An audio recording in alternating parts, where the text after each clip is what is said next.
Kebun bunga di Taman Bukit Mutiara Garden yang merupakan tempat wisata di tepian Danau Ranau ini, wisatawan mulai mengunjungi lokasi di wilayah tersebut.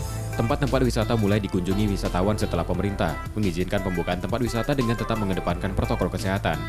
Wisatawan yang datang ke objek wisata ini berasal dari berbagai daerah, seperti Palembang, Lampung, dan daerah kabupaten lainnya di Sumatera Selatan.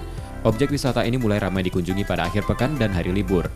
Wisatawan mengaku senang bisa kembali mengunjungi tempat wisata meski dengan protokol kesehatan dalam upaya mencegah penyebaran COVID-19.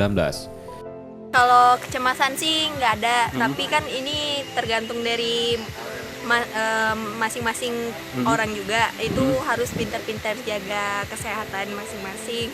Terutama itu jaga jarak sih. Kebetulan juga kan baru kunjungan sama danau-danau ini kan pertama kali juga. Jadi sekalian pernah terdengar juga kalau di sini ada kebun bunga bagus kan. Jadi sekalian berkunjung juga di sini. Pengelola tempat wisata mengaku merugi akibat dari pandemi corona karena turunnya kunjungan sejak Februari dan mulai berangsur normal beberapa pekan terakhir.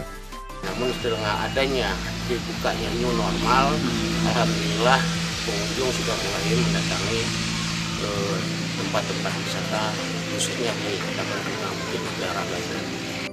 Pengelola wisata berharap pandemi segera berakhir agar wisatawan yang berkunjung kembali tinggi. Setia Budi, Kompas TV, Logan Komrik Ulu Selatan, Sumatera Selatan.